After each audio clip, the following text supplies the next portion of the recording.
It is time for a coolant flush. So we're going to take my 2020 CFORCE 500 and we're going to show you how to do a coolant flush to try to help you be able to do it on your own at your house, in your shop. You can buy either one of these kits right there at mainstreetcycle.com. I'll have a link down in the description.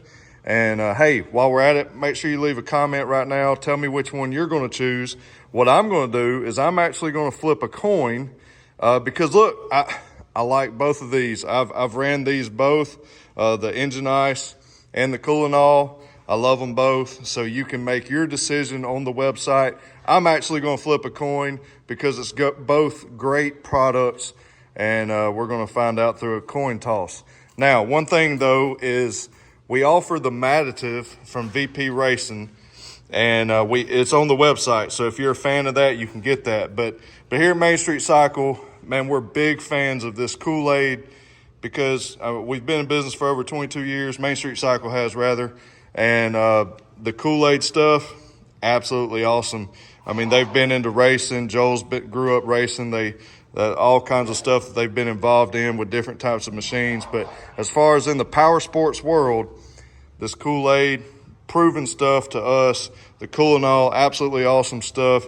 Engine Ice, great stuff as well. So I'm going to run the Kool-Aid. It's the same stuff as this Cool Down from VP Racing. So if you want to run this, you can. It's great stuff, no doubt. That's on the website. But this Kool-Aid, that's what Blake, that's what I'm going to run in my machine. So we'll do the coin toss, and we'll find out if we're going to run the Coolant with the Kool-Aid or the Engine Ice with the Kool-Aid. I guess we'll make, if we land on tails, it'll be the Engine Ice. If we land on heads, it'll be the Coolant. So here we go. All right, coin toss. Where'd it go? All right. Up, we're on tails. Engine Ice it is. Coolant is great stuff, but the coin has landed us on the Engine Ice, so that's what I'm going to run in my CFORCE 500. All right, so we just went ahead and took off this inner fender here on the right-hand side if you're sitting on the machine, the side that the key switches on.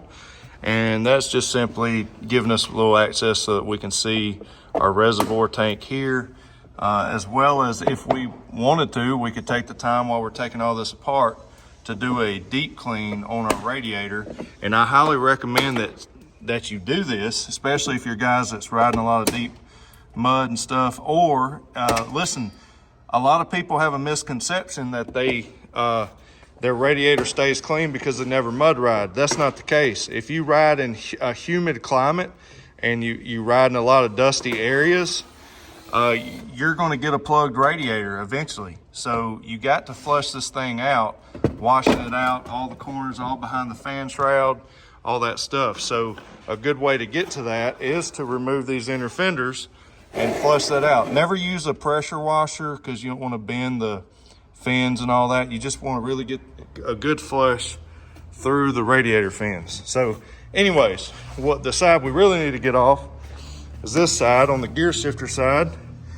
That allows access to this hose, and that's your lower radiator hose, and that's going to allow us to be able to drain the radiator. Here we go. Just got to kind of fight that thing, get that off, and then try to catch all the fluid you can. It's kind of difficult to do that, but we'll get that. And then also you can just take that time to clean up any mess you make. But yeah, we got a little bit of overflow there, but that's okay. We'll get that cleaned up, let this all drain out. And while we're doing that, we'll try to get access up here. So we're going to take a 13 millimeter, take them bolts out, and get this rack and light bar up out of our way.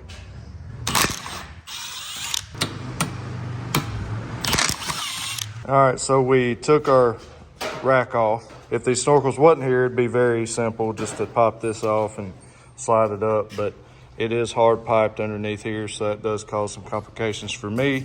But for you, might not have an issue. Just take your hood off, and simple as that. Just get up under here and pull this straight out. It's kind of got an angle to it right there. You can see that rubber grommet. And then there's these little plastic notches up under here. So you want to push back towards the handlebars there, and then we'll be able to get this up.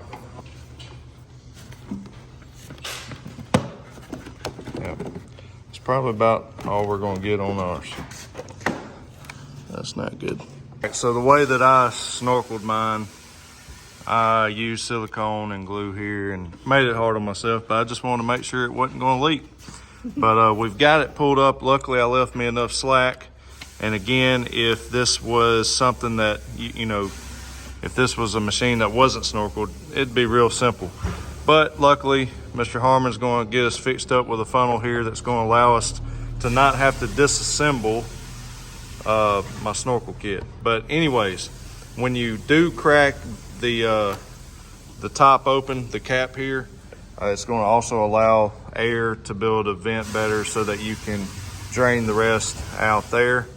And we're going to get this all set up with this funnel system.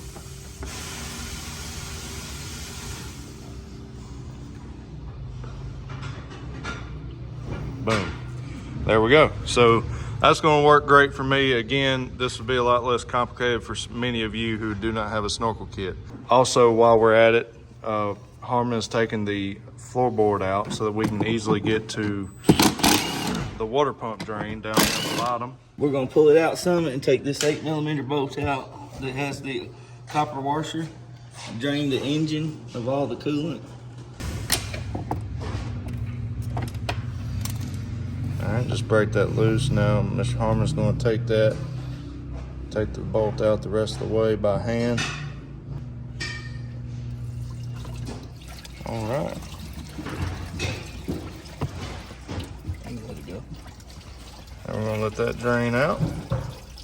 Well, one thing that Harmon was wanting to point out for us is that sometimes with these, show them that end piece there. Sometimes with your push clips, if you do a lot of mud riding and stuff, they get dirty, they get packed in there, they get hard to get off.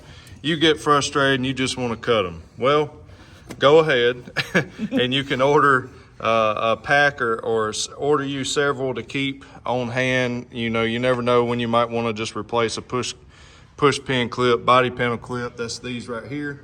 You can get those at mainstreetcycle.com. Yep, drain plug back on. That's good. All that's back on. We'll put our hose back on. Oh yeah. In there good. Oh, I just love these clamps. Oh yeah, they're the best. Oh, see, I love them. They always work. Always. If you can, try to get back in the same grooves. Yeah, same grooves, yeah. On your hose where that clamp come from. Because it's just kind of married to the rubber there. That's right. We're going to have to be careful because of this rig contraption we got because of the snorkel. That's my fault, I'm sorry. We're going to hold it and we're going to add some coolant, just straight up engine ice. We're going to pour about half of this.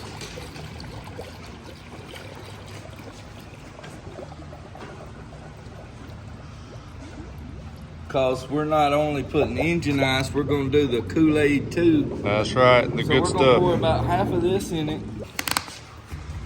All right, we got our Kool-Aid. And... Woo. Oh, yeah. Pink, baby. Yeah, do not drink it. Not good. We're going to add the rest of this one bottle.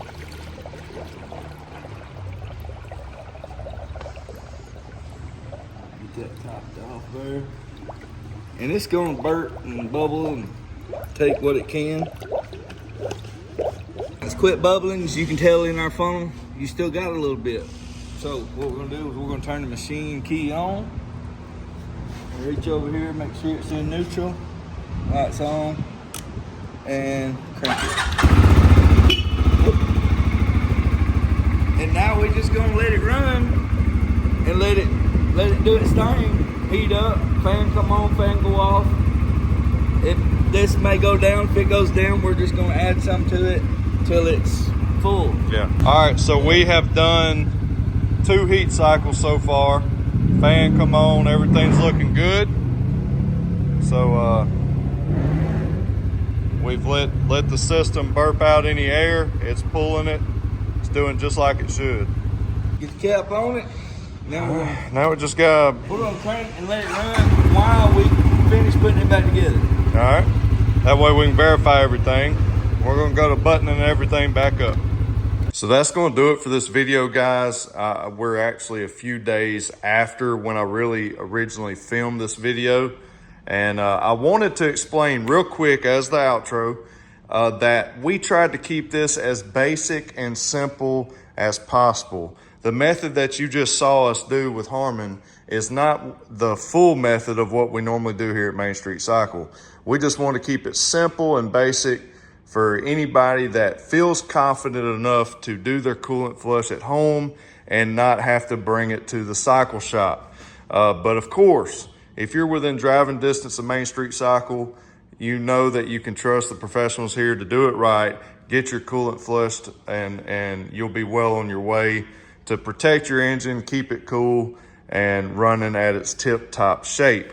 One thing that we didn't show you is that you can go to the top of the thermostat housing where it mounts up to where the coolant line, to keep it basic, the coolant line goes to the head.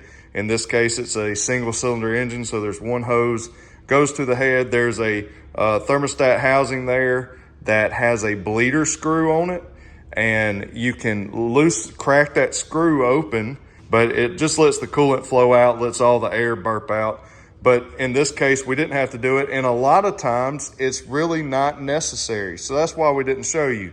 You can let it go through its heat cycle, and the air will burp itself out of the system through the radiator cap as you have it off while you're running. And again, I ran all weekend and had a blast with this thing. You'll see that video very soon. That's why it's kind of dingy and dirty. I just kind of sprayed it off. But it did great. So I hope this video was helpful. Also, you'll notice in the video, there was a time where we took the whole footwell out and the plastics off, and that's because I filmed 2 more videos while we were doing this. So we actually show how to replace the water pump seal, which that is a more advanced thing that I really wouldn't recommend your average Joe to do. I would highly recommend you let your shop do that, but I filmed it so that I may post that for those of you that may want to attempt that if you ever do down the road have to replace a water pump seal, if it's leaking a little bit or something. So we show that. Also, I filmed about the power steering. There was something that you can replace over the years. That is a wearable item. But anyways, that'll be in another video, so make sure you stay tuned for that. I hope this video was helpful. Remember, you can get all of your things for CFMOTO right there at mainstreetcycle.com, and especially all the coolant stuff that you need that you saw in this video. So God bless y'all. As always, remember to keep it real. We'll see you in the next one.